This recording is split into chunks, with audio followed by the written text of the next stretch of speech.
Hello, friends. Happy Thanksgiving to you. I'm Pastor Scott, and this is Extraordinary Connection. I hope you're able to feel thankful today, even if Thanksgiving is different this year, even if some of your family traditions are different today than they've been in years past.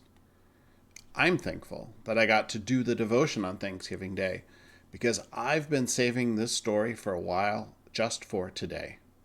I want to talk about Lou Gehrig. That's Lou pictured on the left, and pictured with him are Ty Cobb and Babe Ruth. So there's some pretty serious folks on that picture. And Lou Gehrig might be one of the best baseball players of all time. He won the World Series 6 times.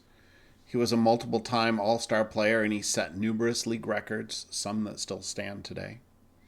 He's the first Major League Baseball player to have his number retired from the game, and he is the first athlete to be on a box of Wheaties.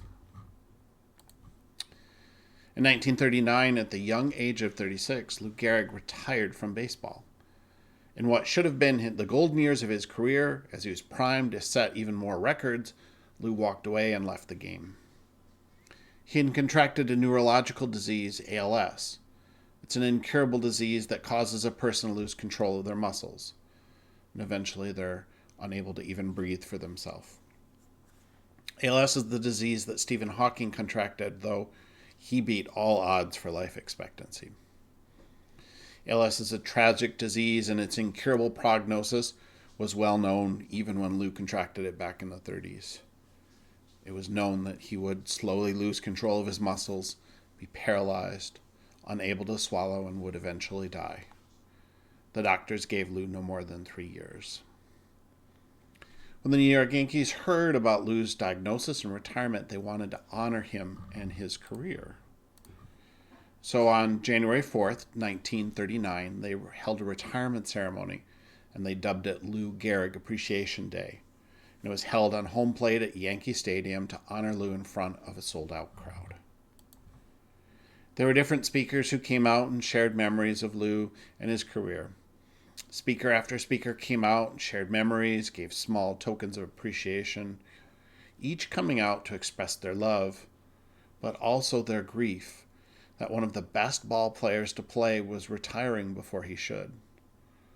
And after the speakers all said their piece, the fans started cheering for Lou to say a few words. He had always avoided public speaking, but he had memorized a few words to say that day. His comments have been called the Gettysburg Address of baseball. And here's a clip of his brief comments that day.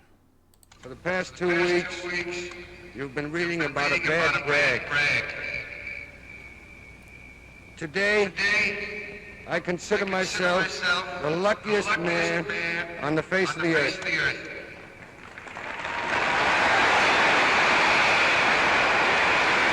When you look around, wouldn't you consider it privilege to associate yourself with such a fine-looking man as is standing in uniform in this ballpark today? That I might have been given a bad break, but I've got an awful lot to live for. Thank you. When faced with a terrible diagnosis, just after receiving a fatal diagnosis from doctors, Lou still had a heart filled with gratitude. He had every right to be upset and angry and bitter, but he was instead thankful. Not for the disease, but for all the other parts of his life, for his friends, his family, and the love that surrounded him that day. And Lou kept that grateful heart right until he died not long after. Lou knew that gratitude is a choice. Being thankful isn't based on the circumstances around us. It's instead noticing the things in our lives to be thankful for friends, or for a place to sleep, or food on the table. And gratitude is looking for the blessings in your life in spite of the hardships and struggles you face. So even if your life is a struggle, the bills are high, or the pantry is bare, or your health is challenged at best, what are some things that you can still be thankful for? Well, another day on earth, for family to support you in your struggles, for a God who has promised to be as close to you as as your own shadow. 1 Thessalonians 5 says, "Be cheerful no matter what. Pray all the time. Thank God no matter what happens. This is the way God wants you to belong to Jesus Christ to live." As you gather around the Thanksgiving table today, it might be a different meal. There might be empty seats around the table. You might be feeling alone or nostalgic for the traditions of past dinners that you can't celebrate today. But even in the midst of the challenges you face right now, choose gratitude. Not for your struggles, but in spite of them. Be intentional about looking for things in your life that you can be grateful for. The laugh of a child, the pure love of a dog, the beauty of a sunset.